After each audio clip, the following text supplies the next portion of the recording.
沈清河，你妖言惑众，污蔑贵妃，毒害太后。即日起，给我贬往岭南黑雾岭。黑雾岭，那地方一年死3批流放犯，毒虫遍地，瘴气要命，去了多半活不过半年。黑雾岭，我前世就是在那儿长大的。这是送我回家啊！那里轻敲漫山，石缝活翔成片，随手一把野草都是救命的药。他们觉得可怕，只是根本不会用罢了。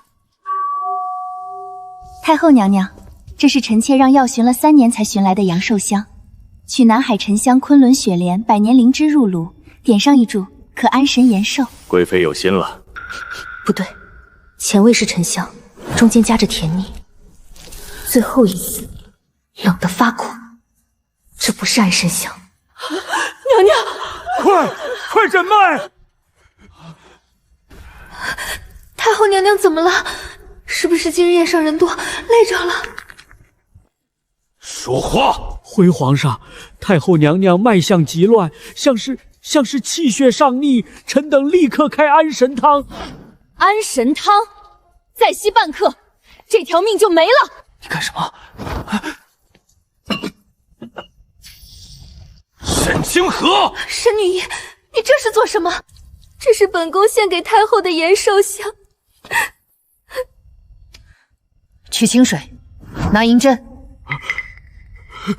太后若再拖下去，你们谁来担这个责？快取银针！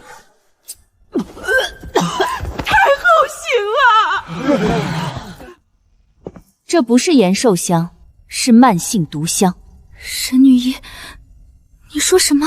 沉香只是盖味，里面掺了阴干乌头粉、夹竹桃汁，还有一味缓慢催发心中的寒性毒草，混在一起，第一次闻只会头晕，闻久了胸闷、手抖、脸色发青，再久一点，人就醒不过来了。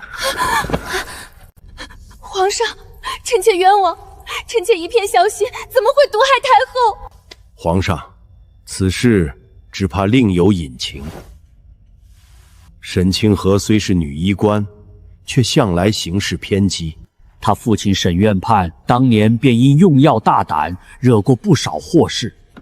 如今他又当众污蔑贵妃娘娘献上的香有毒，臣以为不可只听他一面之词。哼，周大人，太后刚从鬼门关拉回来，你先不查香，反倒急着查我。皇上请看，这是臣今日在太医院药房查到的药方，上面有沈清河私自改动太后安神方的痕迹，他擅自加入寒性药物。若太后今日发病，未必是香的问题，也可能是他早有谋害之心。他改过太后的药，难怪他刚才冲出来的那么快，莫不是早就准备好了？这不是我写的。到了这个时候，你还要狡辩？皇上，臣还查到，沈清河近来多次翻看旧年毒香脉案，太后今日出事，又正好是毒香，这未免太巧了。旧年毒香脉案，那年东宫太子久病不愈，父亲从熏香、汤药、脉象里查出问题。他说太子不是病，是有人用慢性毒香一点一点耗死他。可案子还没递上去，父亲就死在了太医院脂肪。周大人，我父亲死前查的那本毒香脉案，是不是也在你手里？皇上，臣妾不过献了一炉香，沈女医却先污蔑臣妾毒害后又叛扯旧案，他这是要借太后凤体翻他沈家的旧案啊！沈清河，你可知你在说什么？臣只知道太后今日确实中了毒香，香炉在此，香灰在此，请皇上命人彻查苏家药行，彻查太医院香药出入，只要查，便能查出是谁在香里动了手脚。皇上不可，太后刚醒，宫中不可大乱。若此时彻查贵妃娘娘母家，只怕外头会以为宫中不稳。皇上，臣妾不怕查，可今日是万寿宴，是新帝登基后第一次大宴，若传出去说臣妾毒害太后，皇上的颜面何在？你笑什么？臣笑太医院跪了一地，满店闻着毒香，却没人敢说一个毒字。陈还笑这炉香，他差点要了太后的命。可现在，所有人更怕他伤了皇上的脸面。放肆！你父亲当年便险些因误诊坏了东宫大事，朕念你有医术，才留你在太医院。可你不知感恩，反倒妖言惑众。来人，给我夺沈清河1级，杖责20，贬往岭南黑雾岭。黑雾岭，那地方流放犯去了，多半活不过半年。你还想说什么？太后今日能醒，是因为香灭得早。若还有下一路，未必有人敢再灭。拖下去！沈女医忍不住就叫，省点力气，岭南路远。清河，你若昨日肯认个错，也不至于落到这一步。周大人，那本毒香脉案，你藏不住一辈子。岭南瘴气重，你还是先想想自己能不能活过这个冬天吧。我若活着回来呢？黑雾岭没有人能回来。沈妹妹，岭南瘴地湿热难熬，本宫特意让人给你备了件轻薄衣裳，路上穿着也舒服些。这股香气，昨日那炉香里用来盖位的沉香，他是故意羞辱我。沈妹妹可要活久一点，本宫还等着听你的消息呢。娘娘放心，我这人命硬，越毒的地方越养人。沈清河，你知道黑雾岭是什么地方吗？一年死3批流放犯，上一批刚到3个月就埋了一半，毒虫咬一口，腿肿得像木桶，夜里瘴气一起，人睡着睡着就没气儿了。你还真以为自己能活？会是，这鬼地方连鸟都不愿意飞进去。沈清河，到了。从今天起，你就是黑雾岭的流放犯。哼，没人护你，没人救你，能不能活，看你的命。你笑什么？谁说这是死地？这明明是一整座药山。把身上那身晦气衣服换了。京城来的沈清河，妖医族女。这地方还要医？黑雾岭只认命不认医。京城来的女医官，到了这儿连狗都不如。喏，那儿归你。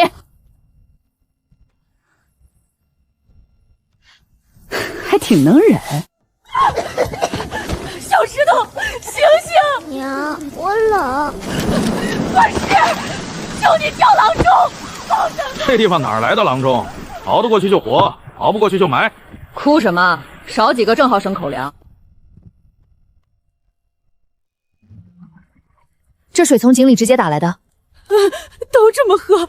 孩子不是染了瘴气，是喝了脏水拉脱了水，再加上高热。锅在哪儿？怎么，你还真想救？锅在哪儿？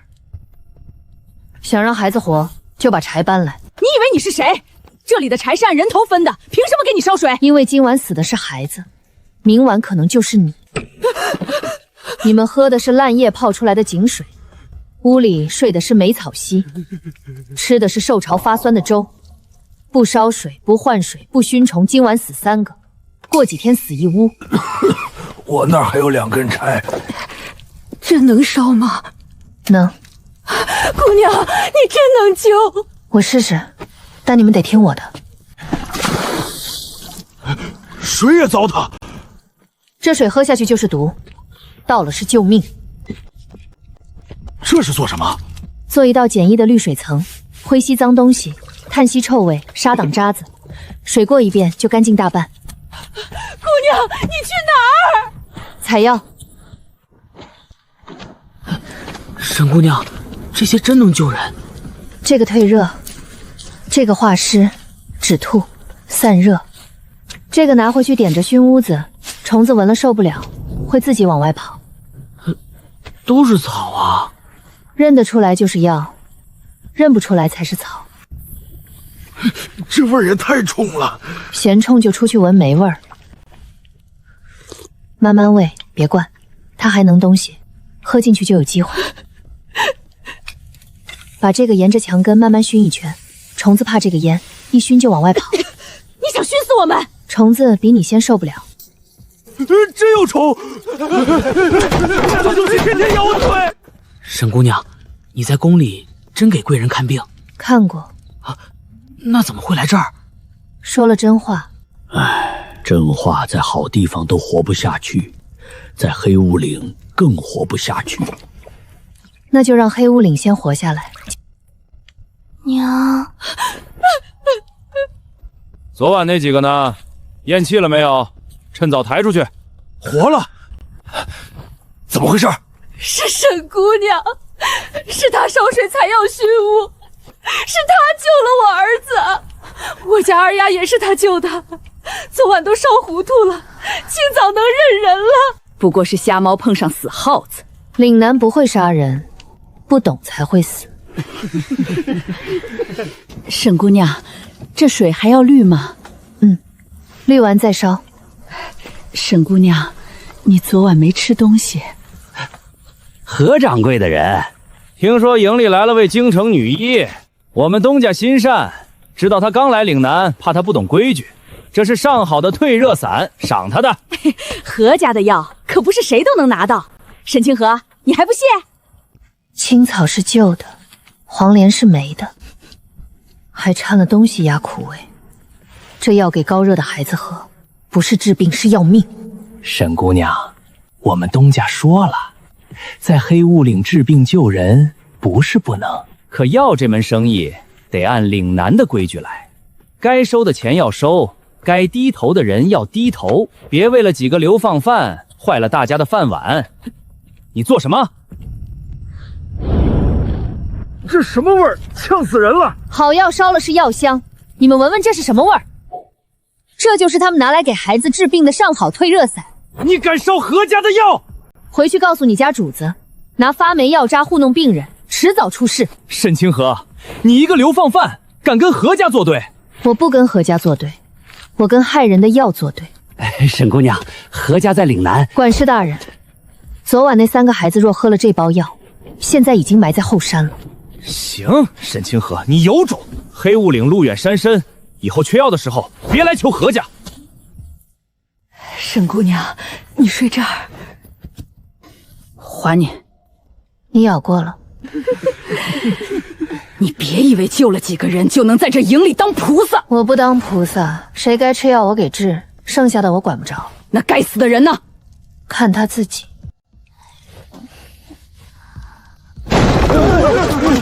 军爷，出什么事了？谁是沈清河？我是。你就是京城来的女医，跟我们走。军爷，他受着伤呢。将军营里一夜倒了300人，高热、腹泻、吐血，军医压不住。陆将军那边出事了。陆将军说了，救不活，就把你一起埋了。沈清河，你刚不是挺能吗？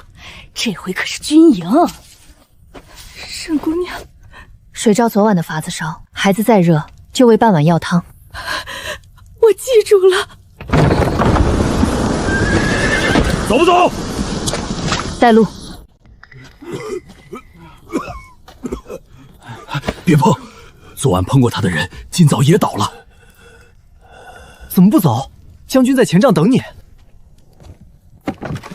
水桶里有虫卵、烂叶，桶盖都不盖，难怪倒了300人。哼，将军，这就是从流放营带来的罪女，军中300将士性命，岂能交给他胡闹？沈清河，是。你在流放营救过人，但这里是军营，你若敢妖言惑众，我立刻斩你。将军要杀我，等人死完再杀也不迟。放肆！你有几成把握？你去哪儿？看病根。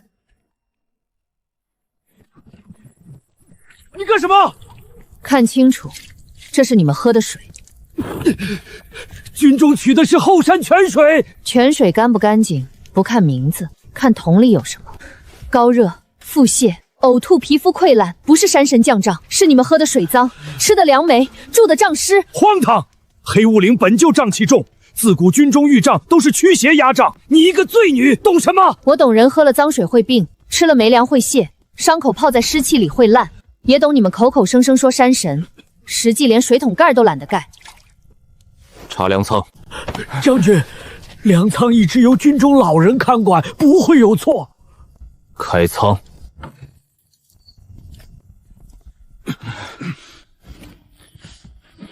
我们这几日吃的就是这个。岭南湿热，粮食难免受潮，将士体弱才会。体弱，1个人弱，10个人弱，300个一起弱。药仓在哪儿？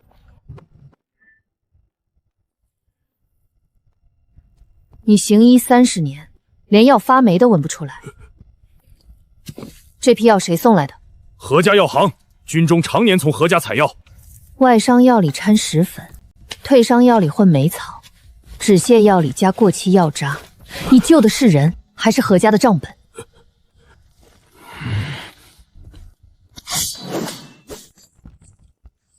传令，从现在起，军中所有井桶水不煮开不得入口，病账分开，轻症、重症、未病之人不许混住，没粮全部清出。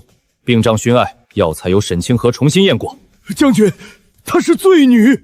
那你是什么？300人倒在营里，你告诉本将是山神降诏。他一来，先找到了水、粮、药的问题。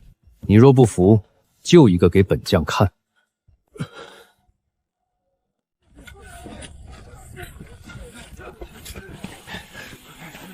这都是兄弟们吃进肚子的东西，难怪怎么喝药都不见好。沈姑娘，没粮要怎么处置？烧。全烧。留下就是继续死人。烧！沈姑娘，这药还能用吗？这把不能。药性相冲怎么办？这把去掉霉根，洗净，急用还能撑一夜。你若知道相冲，昨晚就不该拿梅黄连配酸败药粉给他们喝。需要多少人？20人烧水，10人清井，10人洗药，10人熏账，另派人守病账。重症不能乱灌药，腹泻脱水的，先喂温盐水。盐水。人泻久了，不止缺水，还缺盐，光灌药救不回来。按他说的办。姑娘，我是不是要死了？你现在还能说话，死不了这么快。慢慢喝，喝一口歇一口。你说话真不中听。中听的话救不了命。还有多少能救？昨晚撑过去的大半能救。需要什么？直接说。干净水、干燥柴、盐，能用的药，还有不要让不懂的人乱插手。沈姑娘，我以为我真回不了家了。坐着，少说话，喝完。从今天起，别叫人家罪女了。300病倒将士，存活287人，13人没撑过来。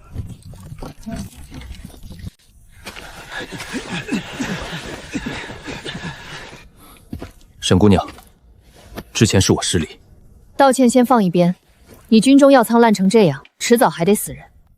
查，东家，军营那边的消息，陆将军营里倒了300人，是那个沈清河给治好的。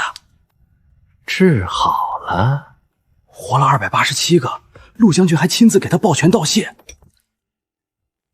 他用的什么药？没用咱家的药，全是他自己从山里采的草药，青草、藿香、艾草。他还查了咱家供给军中的药仓，当面说药材掺假。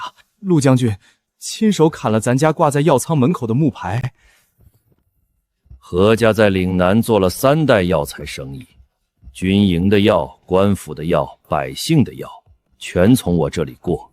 流放营那些人穷怕了，1两银子够买一条命。再放话出去，就说他用的是毒草，军营好转是回光返照，让人心中先种上疑。野草治病，哼，治得了病，治不了人心。听说没？沈清河用的是毒草，士兵现在好转是回光返照。真的假的？再过2日，全营要暴毙。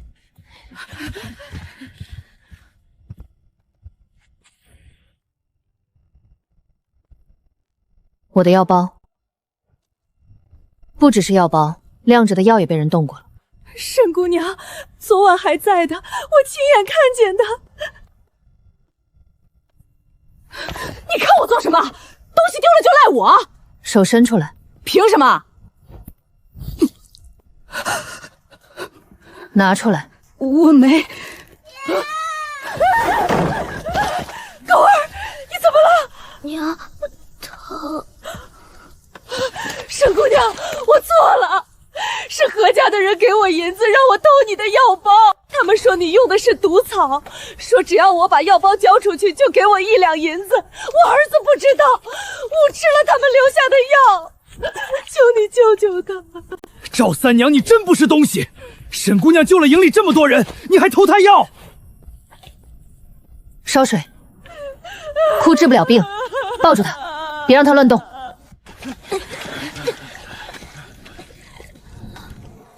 娘，活了！沈姑娘，我救的是孩子，不是原谅你。你偷了我的药包，何家的人就把他们的药留在了你这里。你儿子吃进去的那包东西，就是他们顺手丢下的。你拿了1两银子，可你想过没有？何家连送你的药都是没的，他们拿银子换你帮忙，根本不在乎你和你儿子的死活。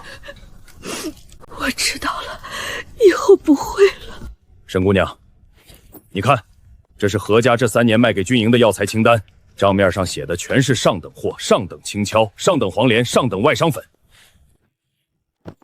这是仓里实际存的东西。账上写的上等青糙，实际是隔年的陈货，药性折了大半。这个黄连掺了树皮充数，味都不对。外伤粉里有石粉，撒在伤口上不是止血，是烂肉。将军，我们查了药仓值守，账本中间被人换过页。何家每年卖给军营的药，9成都有问题，不是旧药就是掺假。9成假药，他们拿本将的兵当什么？岭南不是缺药，是有人拿全军的命赚钱。将军，末将这就带人去封何家药行。封了何家，明天军中用什么药？何家能卡军营这么多年，不是因为何万山多厉害，是因为军中没有自己的药，百姓也没有。你今天封了何家，明天发热的士兵要药，腹泻的孩子要药，伤口溃烂的老兵要药，到时候你还得去找另一个何万山。那难道就这么忍着？开药房。开药房？沈清和你当制药是洗菜？药材采摘有时限，炮制有火候，存储有规矩。军中缺人缺粮，你拿什么开？正因为缺人缺粮，才要开。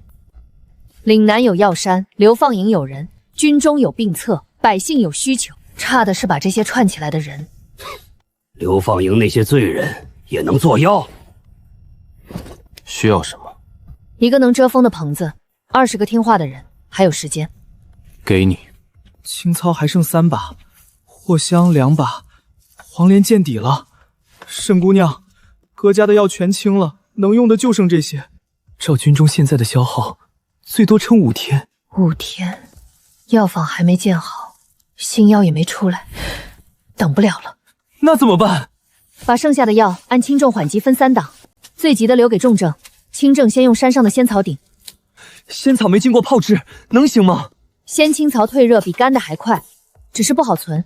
现在不是讲究的时候，是撑过去的时候。药坊那边一边建，山上一边采，采多少用多少，先把这5天熬过去。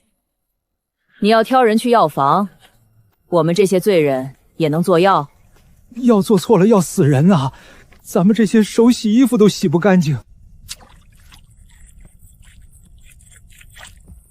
手脏可以洗，心别脏就行。你来。你不是问罪人能不能做药吗？先洗一把给我看。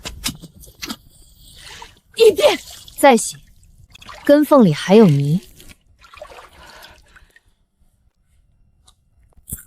看见了吗？不是不会，是以前没人教，也没人拿你们当人用。沈姑娘，我学。我力气小，但能晒药。我眼神还行，能挑烂叶。我也学。药房不收偷药的人。我偷过，也认。你要是不收，我没话说。那就从最脏最累的做起，洗药，洗不干净就别碰下一步。行。沈姑娘，这能做药房？先挖排水沟，货草全换，那里晒药，东边背阴做储药架，灶台不要靠药架，烟火潮气都要分开。这么讲究？药不是从山里摘回来就能用，采错害人，洗错害人，晒错害人，放错还是害人。照他说的办。不是说缺药吗？怎么先修屋？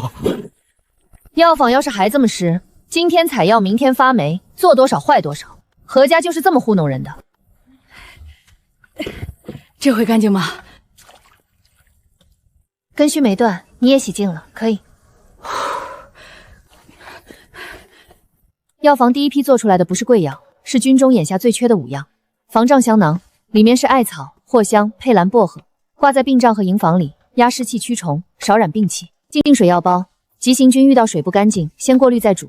每包封口谁领的记账，防止有人偷懒不用。止泻药粉、外伤药膏、驱虫艾条，这5样备齐，军中80%寒降病都能应付。香囊这种东西也算药？上个月病帐里1半人是虫咬发炎引起的高热，挂上这个，虫子少1半，病就少1半。治病不如防病。记。怎么回事？副将，我们10个人上山巡了一圈，回来路上4个人开始拉肚子，中午在山里喝过一处溪水，喝完没多久就不对劲了。沈姑娘，药房的药刚做出来，能不能试一试？不是重症，就是喝了脏水闹肚子。正好，止泻药粉第一批刚出来。这药比军棍还狠。行啊，上午还抱着肚子哭爹喊娘，下午就能站了。别说，那药虽然难喝，肚子是真不疼了。沈姑娘，4个人全好了，这个止泻药粉我记上了。门口那个，你找谁？我听村里人说，军营旁边开了个药房，有个沈姑娘会看病，沈姑娘在吗？我家娃这几日一直泻，何家药行1包药要2两银子，我买不起。我听说这有药，能不能行好？我就这些。回去把家里的水烧开，孩子这2日别吃凉的，药不够再来。不要钱。明天送1筐干柴来。我送，我一定送。昨天3个，今天7个，照这么下去，药坊门口都能摆集市了。那不挺好？说明咱们的药管用。东家，这个月附近3个村寨的药钱都没收上来。吴家屯那边说孩子的病已经在军营那边看好了，不用咱家的药了。李家庄连退热散都不买了，说什么药房免费送。多少？这半个月少了40%进项，再这么下去，到月底一个旧马棚改的药房，几个流放犯洗的草药也能抢何家的生意。百姓嘴里都在传，说他的药比咱家便宜还管用，有人还说咱家以前卖的是霉药。备车，我亲自去看看他这个药房到底有多大本事。这就是沈姑娘开的药房，旧马棚改的地方也敢称药房？你说谁呢？沈清河，听说你被夺了1级，一个没有1级的罪女私自制药卖给军中和百姓，你这是救人还是害人？何家药行在岭南做了3代药材生意，从来按规矩来，你一来就搅乱药价，今日不给个交代，老夫便去告官。告什么？告我救了你没救的人。牙尖嘴利，药不是靠嘴说的。你说的对。三娘，去仓里取1包何家的退热散，再拿1包咱们药房做的退烧药，摆在桌上，当着大家的面看。既然何东家说药不靠嘴说，那就当场看。请3个人，一个老药农，一个军医，一个用过何家药的百姓。李老头懂药，在山里采了一辈子。何家的青草旧了，药材阴干后本就如此，还有霉味儿，确有霉气。我以前给孩子喝的就是这个味儿。嘿呦，这能喝？何家1包卖2两银子就卖这个？药材遇热出油是正常的。那你喝一碗。河东家自己家的上好药，喝。谁敢动？沈清河，你这是仗势欺人！陈二，前锋营，去年雨季高热腹泻，服何家退热汤3日，死。刘青，巡山队，伤口溃烂，服何家外伤粉，死。王石，炊石营，腹泻不止，服何家止泻药，死。我弟弟叫赵虎，前年雨季死的，军医说是瘴气，是不是也有你的药？军中生死岂能都怪药行？不能都怪药行，所以我只问药：你何家卖给军中的药，为何账上写上等，仓里全是没货？为何退烧药里掺树皮，外伤药里掺石粉？为何百姓买不起药？你在雨季涨价3倍！好，沈清河，你有军营撑腰，今日老夫认栽。但岭南的药路不是你一个罪女说改就能改的。他不会善罢甘休。他当然不会，饭碗被砸了，谁都会急。东家，今日又有2个村寨退了药。李家庄的李顺说，以后村里的药都去军营那边拿。东家，硬来不行。陆将军护着他，军营我们动不了，药坊也有士兵守着。但是他新开的药田在山坡上，离军营有一段路，白天有人看，夜里就2、3个流放犯守着。那片药苗刚抽出来，干得很。我做了3代的生意，不能让一个罪女毁在手里。药坊没有药田，就是无根之木，根没了，看他拿什么救人。是。沈姑娘，将军派了10个人守药坊。何万山今天被当众打了脸，只怕要动手，要不要再派人去守药田？守不住所有地方。那怎么办？让他烧。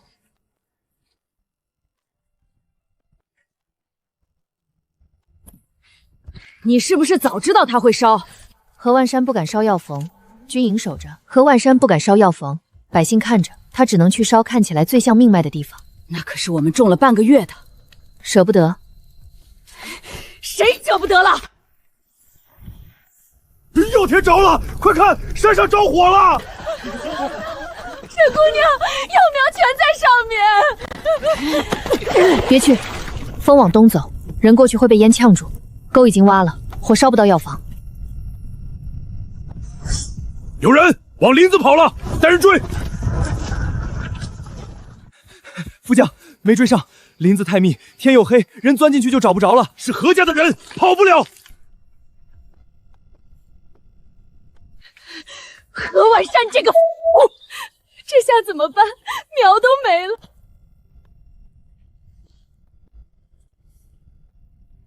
沈清河，你还看什么？烧得好。你说什么？有些药正好要草木灰肥地，青荞根没全死，艾草更耐烧，藿香根浅，补种就行。烧过的灰翻进土里，第2批苗会比第1批更旺。真的？你不是学了半个月，自己蹲下看。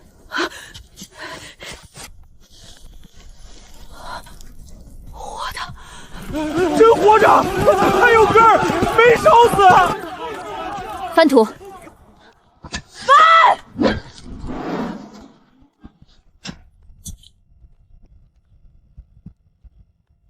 从今日起，谁烧药田，便是烧军粮，按军法处置。这回看何家还敢不敢来？他还会来。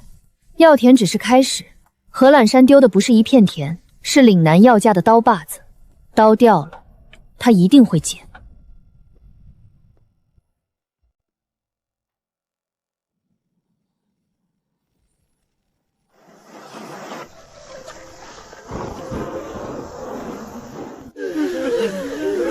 沈姑娘，救救我儿子！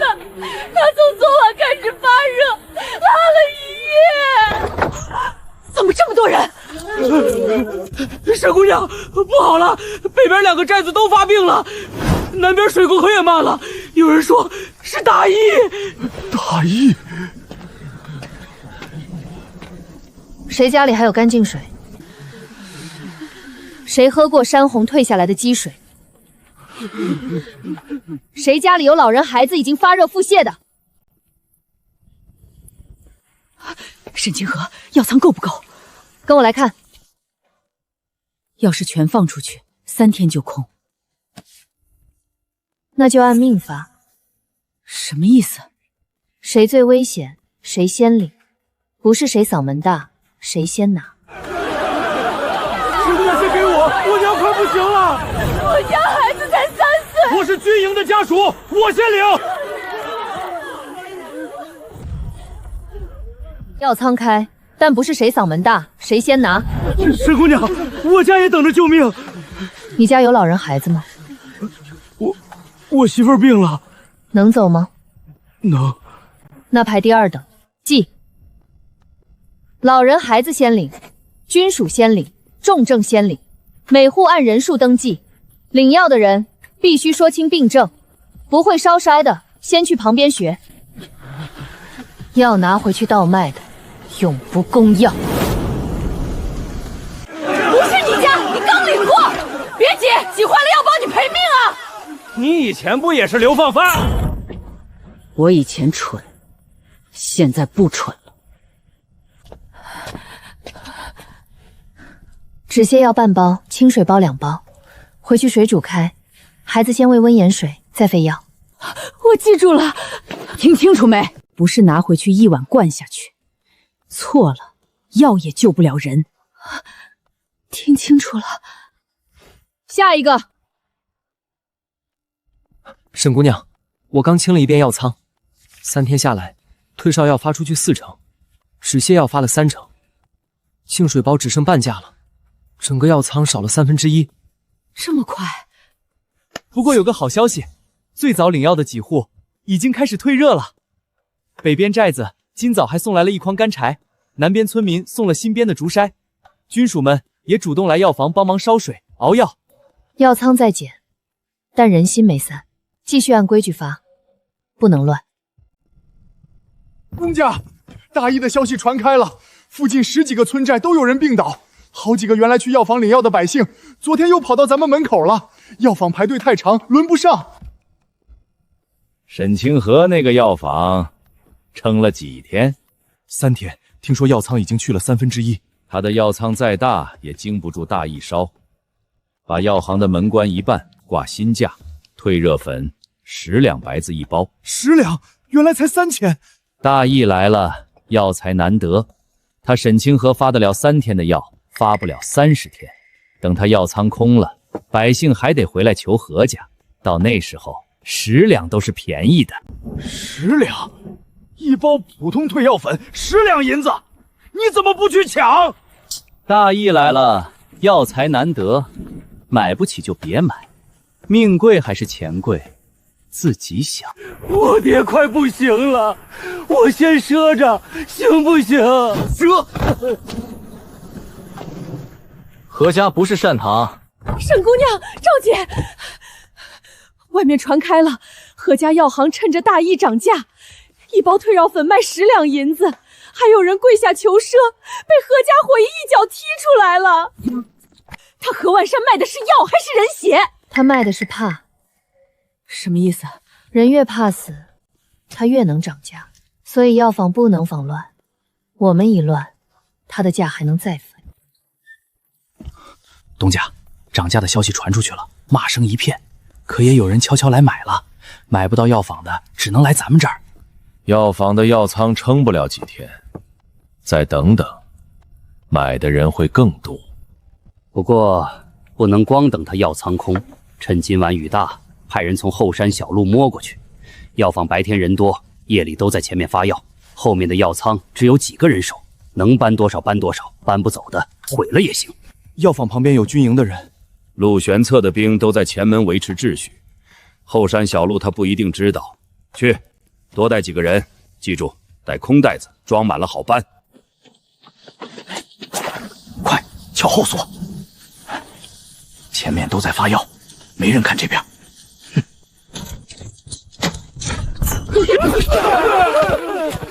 怎么有病？不是说后面没人吧？陆将军3天前就派人守这儿了。就等你们来。我们只是路过。路过带空袋子，是来转药的吧？路过还撬锁，你当我们都跟你一样瞎？何家的人又是何家？他们自己卖10两1包，还来抢沈姑娘的药，这是要逼死我们啊！带走。陆将军，我们是河东家的人。抢军中药仓，按军法办。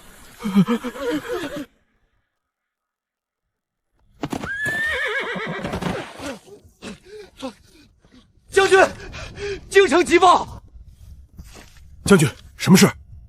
将军，京城也起义了，先城南，后是东市，再到内宫，太医院开的方子压不住，病人一批批倒下。最后一棒，贵妃苏婉仪病倒了。你看看，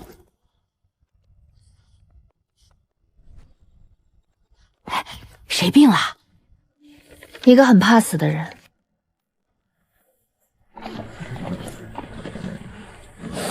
这就是药房，怎么都是些流服附绕？你就是沈清河？是。见圣旨不跪。圣旨是来救人的，还是来摆架子的？放肆！皇上有旨，罪医沈清河虽曾妖言惑众，扰乱宫宴，然念其在岭南制药有功，今京城疫病蔓延，太医院急需药方，皇上开恩，只要沈清河献出方子，便可免其流放之罪，恢复自由身。沈清河还不谢恩？谢什么恩？当初把人贬来黑雾岭的是你们，现在要药了，又说开恩。沈姑娘救了岭南这么多人，她有什么罪？没有沈姑娘，我兄弟早埋了。他没罪，凭什么叫罪医？凭什么只要方子？你们想造反吗？他们只是问一句：沈清河何罪之有？免罪，我何罪之有？沈清河，皇上已经格外开恩，你不要不识抬举。京城疫情严重，贵妃娘娘凤体有坏，你若耽误救驾，担得起吗？京城要药可以，我不给方子，我只给成药。你敢？第一，公开恢复沈家清白，我父亲不是误诊而死，我也不是妖医毒女。第二，公布何家假药案，何家这些年拿没药假药供军，害死多少人，账本在这里。京城若要我的药，就得承认林南死的不是命贱，是有人害命。第三，所有药钱不收银子，折成粮食、布里、盐铁，送来林南赈灾。沈清河，你疯了！你一个流放犯，敢跟朝廷谈条件？不是谈条件，是立规矩。抗旨是死罪。那就别买，反正病的不是我。听见没？要药排队。大人，硬抢，陆将军那边不会让。低头又低什么头？我堂堂钦差跟一个罪女低头。他不给方子，我们自己去拿。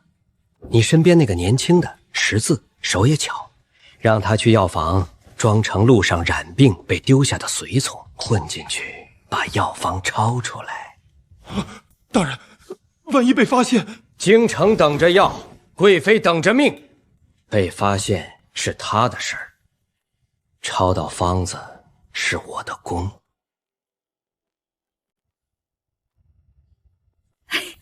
沈清河，你看这人写字儿比我工整多了，终于来了个会写的。让他去晒药。晒药？他写字这么好，不让他记册？新来的，先做最简单的。会写字的人不一定会做药，可做药的人，我看得见他心在哪里。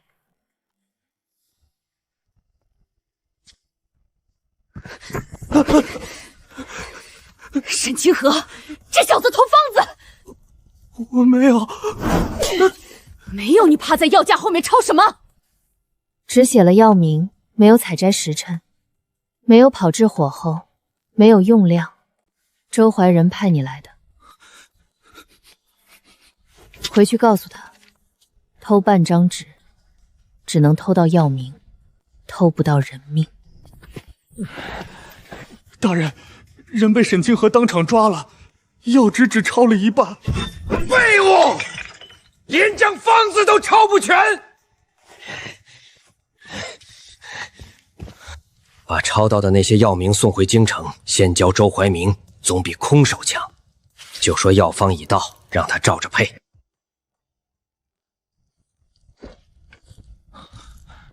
京城第2封急报，周怀仁拿着那半张方子，在京城找方制药了。结果呢？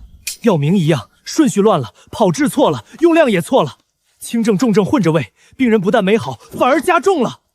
贵妃苏婉仪高热不退，差点没命。皇帝震怒，太医院跪了一地。偷了半张纸就敢照着配，真不怕死。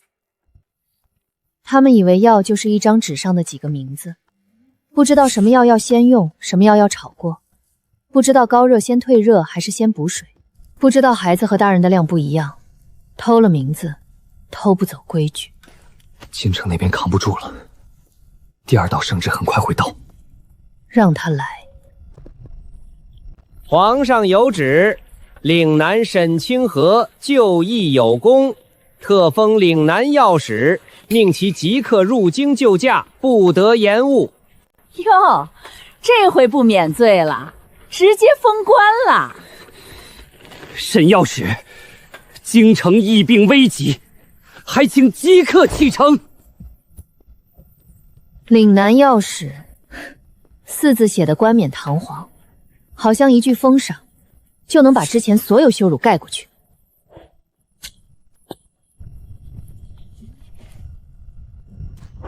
沈清河，你疯了！我不进去。你敢违抗圣旨？岭南大义未平，药坊离不开人，药仓离不开规矩。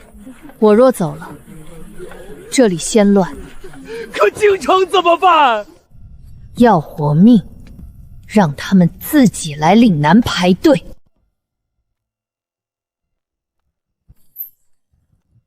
沈清河，你出来看看，外面站了一地的人。你们来做什么？沈姑娘，昨天你当着钦差的面烧了圣旨，不肯丢下岭南，我们不能让你一个人扛。你教什么我们学什么。这下好了，药坊不够站了。那就不叫药坊了，那叫什么？药军。沈姑娘，军就我们这些人，我倒还能打，可他们也算军，打仗救灾靠他们。一个娃娃连竹篓都背不稳，妇道人家进山，别被虫吓哭了。你们觉得药军要靠刀？不靠刀，靠什么？靠这个。草也能当兵。今日比一场，你们男人一队，采药女和孩子一队，进山半日，谁带回来的药能救人，谁说了算。比就比，我们还能输给女人孩子？别到时候背回来一筐猪草。哼，你等着。沈姑娘，看吧，满筐。这都是什么？草药啊。这是鱼腥草、马齿，可以用。这是野蒿，勉强能熏虫。这是断肠藤幼叶。断肠藤有毒，这几样也不能入口。你们这满抠东西，能用的不到3成。满筐挺满。沈姑娘，27种：清操、退热、藿香、化湿、佩兰、压浊气。这3样像药，但不能用。这一株有毒，这一株根烂了，这一株被虫蛀过，晒不住。现在谁更像兵？药军分5队：采药队专进山采药，炮制队负责洗、晒、蒸、炒；净水队负责村在水源；行医队跟着军营救伤；护药队保护药道和药仓。沈姑娘，想去哪队自己挑？不是挑，是考。认不出30种常用药，不许进采药队；洗不进跟凤泥，不许进跑制队；不会看井水、死水、山洪水的区别，不许进净水队；手抖、心乱、记不住病册的，不许进行医队。那护药队呢？靠能打吧？不只看能不能打，还要看守不守规矩。军就该练刀枪，天天洗草算什么军？这把刀能护10个人，这包药能护1个村。立旗吧。从今日起，岭南药军归药坊调度，护药、护民、护水源。谁敢劫药道、毁药仓、倒卖救命药，便是与岭南军为敌。护药、护民、护水源，护药、护民、护水源。东家，坏消息！沈清河搞了个药军，300多人，分了5队，又是采药又是净水，还有护药队专门看药道。陆将军还亲自给他立了旗，说谁动药仓就是跟军营作对。药军，附近山寨都传开了，百姓现在连何家门口都不去了，全排在药坊那边。他有了药军，有了规矩，有了旗，再这么下去，何家在岭南就彻底没路了。东家，现在硬来不行了，军营和药军绑在一起，咱们的人一个都进不了。进不了药坊，还进不了药道。他的药从山里采出来，要走东边山路才能送到药坊。那条路穿过黑风寨地盘，黑风寨那帮人什么都不干，只要钱到位，让他们把药道断了，药坊没了药源，百姓还得回来买何家的药。告诉雷横，劫3次，药坊就撑不住。将军，东边药道出事了，3车药被劫，护送的人被绑在树上，药全没了，只留了这块破布。黑风寨盘在东边山口多年，以前只抢商队，不怎么碰军种。突然来劫药道，不像他们的风格。我带兵剿了。不能现在剿。为何？雨季刚过，山路未稳，他们熟山路，你带兵进去，追得越深，越容易被拖住。那药道怎么办？他们抢药不是为药，这为断药方的路。山匪什么时候抢过药？突然来劫药道，背后有人给钱。何万山，让药军去。药军刚立起来，他们不是山匪对手，所以不硬打。药军做药军该做的事。你真不让陆将军直接打？打赢黑风寨容易，可山匪散进山里，药路还会继续被劫。那怎么办？让他们自己出来。你让他们挖水沟，不是下毒，也不是回水，只是把上游被他们堵住的脏水沟挖开，腐液和虫水往下冲，再把干净的泉眼用石头和木杖围住。然后呢？山里人可以缺粮1天，不能缺干净水半日。水怎么混成这样，黑的跟泥一样？上游泉眼也被人守住了，去了10几个弟兄，远处有兵，冲不过去，喝不着水了。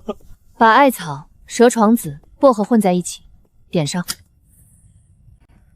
烟不毒人，但虫子受不了。往林子里压，逼他们出来。别去了，都是虫！还真出来了。先出来着的是小喽啰，真正要出来的人还没出来。别打了，孩子发热2天了，求你们给点药。山匪家眷，我男人抢药是他不对，可孩子没钱。温盐水、退烧药半包，先降热。你我救的是孩子，不是替山匪脱罪。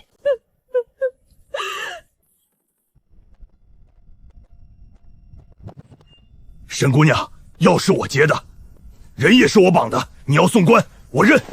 何万山给了你多少钱？你怎么知道？哼，你们山匪什么时候抢过药？还专抢药房药道，真当别人都傻。何万山给了我们500两，还说药坊断了路，百姓还得回去买何家的药。他说只要我们劫3次，药坊就撑不住。你们就为了500两断百姓的命？山里也没活路，官路不通，上队少了，何家又卡着药，我寨里老人孩子也病，药还在吗？在，没卖。何家还没来收，全还。药还了，人放了，抢药的事，军法照记。但我给你一条路，会认路就进护药队，会找水就跟净水队学，会背山路就给药道带路。黑风寨的老人孩子按规矩领药，你们有手有脚，不能白拿。你肯收我们？沈清河，他们刚劫过药，所以放在护药队最前面，让所有人看着。再抢百姓一包药，我亲手送你见官。我认。停，就地卸货。将军，3车药1包不少，全还了。另外，雷横还把何万山派去黑风寨联络的人一并绑了，也押过来了。说，谁派你去的？是何万山，是何万山给的钱，何万山指的路，他要断药坊的药道，500两银子都是何万山安排的。为何将？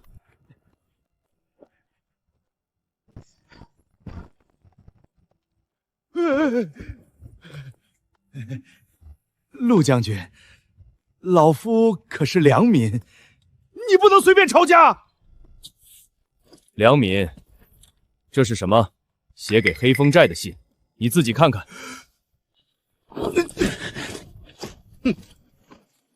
你们凭什么？我认假药，认抢药，认囤药涨价。可沈清河，你以为你赢了吗？你还想说什么？你查何家，查周怀民，查贵妃，可你真以为当年那桩毒香案只是贵妃一个女人敢做的？说清楚。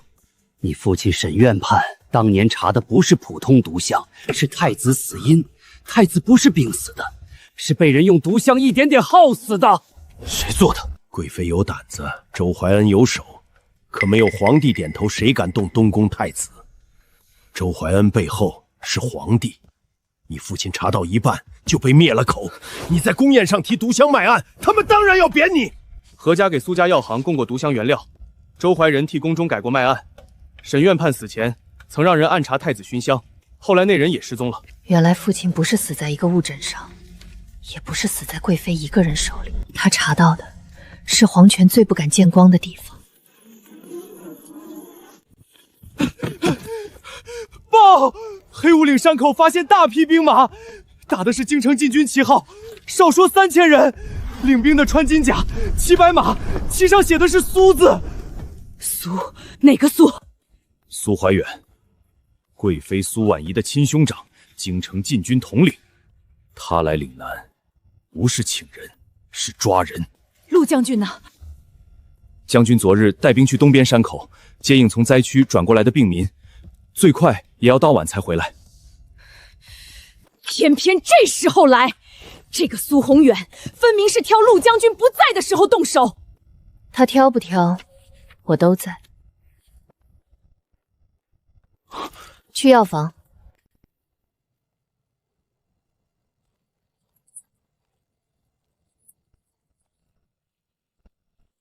沈清河呢？喊什么？药府里没有笼子。放肆！苏将军奉旨来请沈清河入京救驾，尔等流放罪民，还不跪迎？请，带3000兵来请。你们京城人请客都是拿刀请。沈清河，本将数3声，若再不出来，便封药坊，开药仓。天下药材皆归朝廷。我在。沈清河，贵妃娘娘病重，皇上也染了疫，京城百姓等要救命，你却躲在岭南不肯进京，你可知这是死罪？我若进京，岭南药仓归谁管？自然归朝廷。归朝廷，还是归苏家？戳肺管子了！封药坊，查药仓，凡阻拦者，以谋逆论。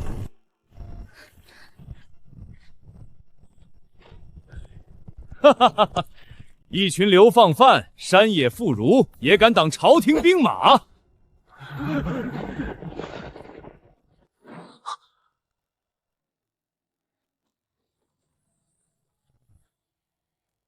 苏将军，请看清楚，这是军中死亡名录，13个人，死因全是服了何家假药。这是何家假药证据和何万山的供状，这是毒香原料账，何家药行卖给苏家的东西。这一卷是我父亲沈渊志当年留下的毒香脉案，烧焦了半截，可上面香入肺腑4个字还在。太子怎么死的，写得清清楚楚。这些东西谁准你私存？死人准的，军中30条命准的，岭南病死的孩子准的，我父亲准的。我不怕你们抢药，我怕你们不敢看证据。妖言惑众，烧了这些乱民册子！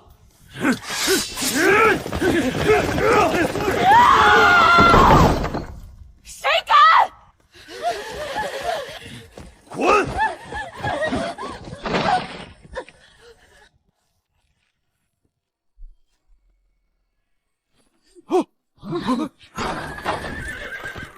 将军收到探头急报，半路折回来了。苏怀远，你敢在岭南药仓前动刀？陆玄轩，你要违抗圣旨！苏怀远，圣旨让你请沈清河入京，没让你烧证据。证据不过是罪女伪造的乱册。赵虎，前锋营，雨季高热腹泻，服何家退热散3日死。那是我弟弟，他的名字在这本册子上。你说是伪造的，那我弟弟是假死的。我这条腿是沈姑娘用药保住的。何家的外伤粉让我烂了半个月，若不是药房，我早结了。沈姑娘救过我儿子，当初何家一包药卖10两银钱，我买不起，是药房给了药。药君救过我们整个寨子，净水队挖沟清井，才没让大疫传开。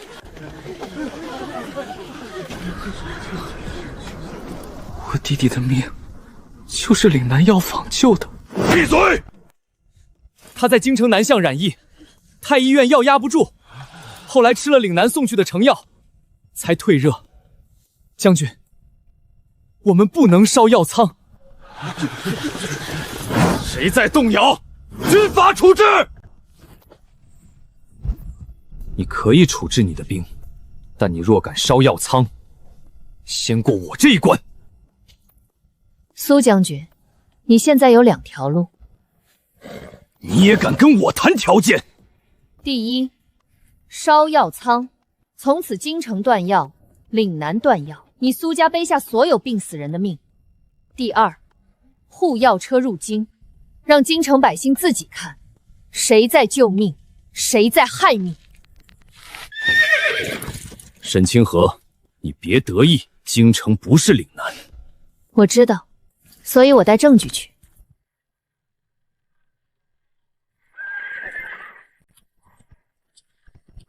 说是监押，倒像被我们压着走。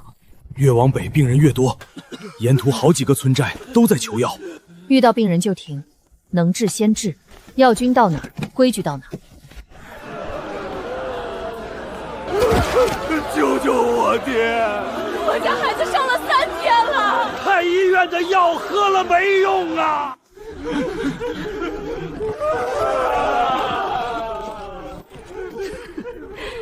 也没比黑雾岭干净多少。老人孩子先领，重症先领，重症先领，军属病民先领。听见没？抬柜！别急，谁敢倒卖，永不供药。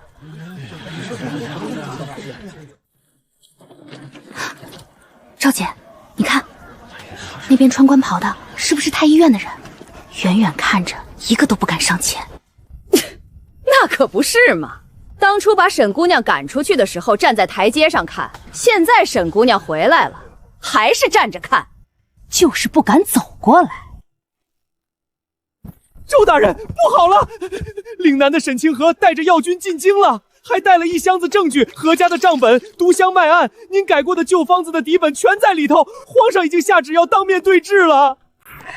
他怎么会有那些东西？不行，我不能留在这里。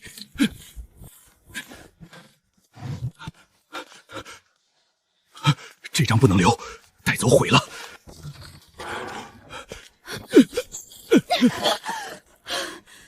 等等，这纸，这字我认得，沈姑娘给我们看过那张伪造的太后安神方，批注的写法跟这个一模一样。来人，有人想跑！放开我！我是太医院副院使。副院使跑什么？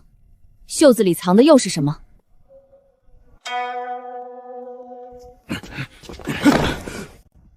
沈清河，你不能凭一张纸定我的罪。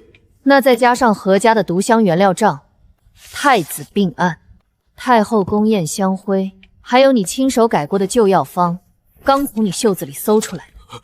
你怎么会有？死人留不住全部证据，但活人可以点点补回来。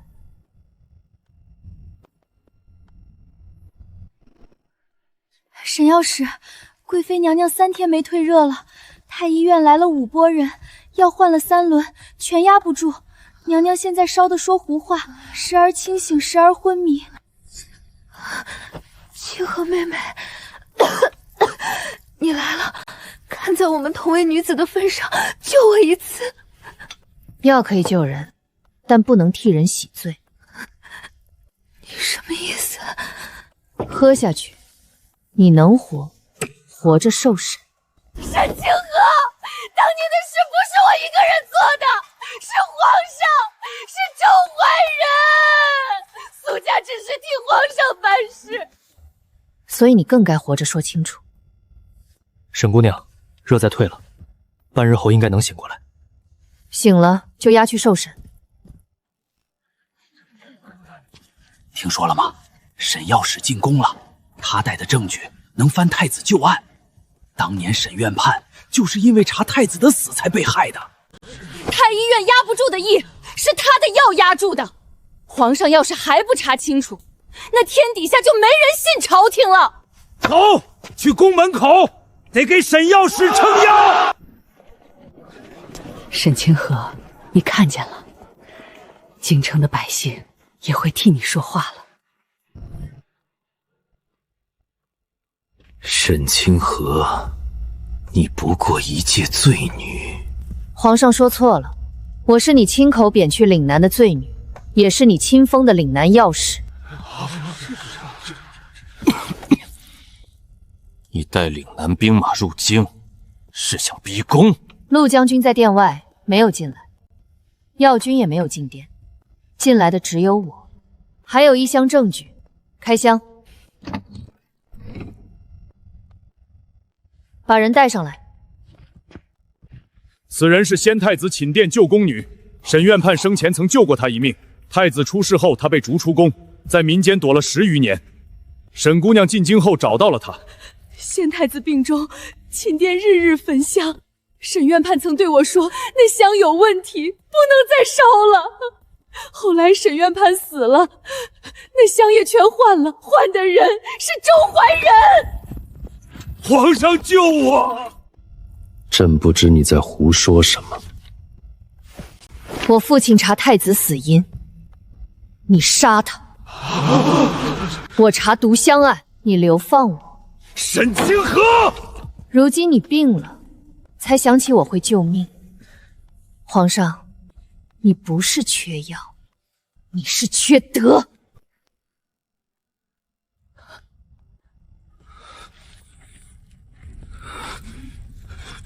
拿下！谁敢？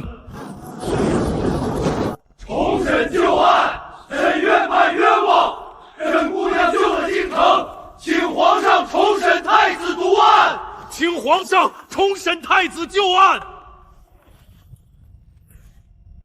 臣认篡改卖案，认伪造药方，认配合苏家药行掩盖毒香。苏家奉命制香，害先太子如同失去灵魂的牵线木偶，陷害沈家，都是奉旨行事。贵妃与周怀仁伏法，苏家查抄，太子冤案已明，请陛下还天下一个公道。你指太子冤案昭雪，苏家查差，周怀仁、苏婉仪伏法，沈家平反，朕退位，传位先太子遗孤。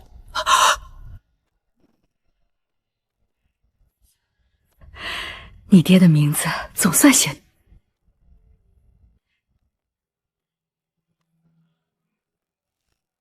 沈清河，你真不留在京城？新帝是先太子遗孤，听说当年还是你父亲暗中让旧仆把他送出宫保下来的。这孩子在民间长大，知道饥寒，见过疫病，他现在登基，肯定记沈家的恩，留下来怎么都比岭南强。记恩就好好做皇帝，别让我再回来骂他。你可真敢说！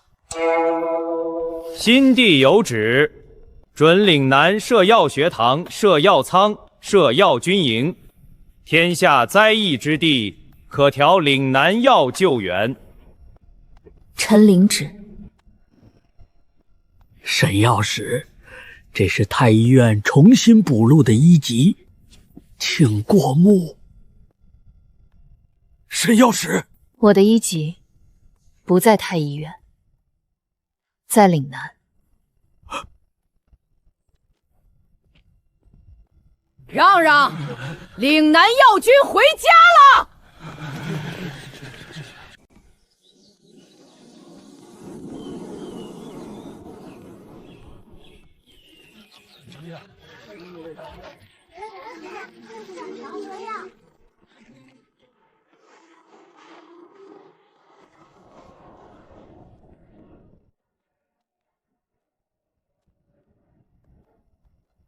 沈先生，这是什么？他们贬我来此地，我在此地救天下人。记住，药能救命，也能立规矩，但最要紧的是拿药的人得有良心。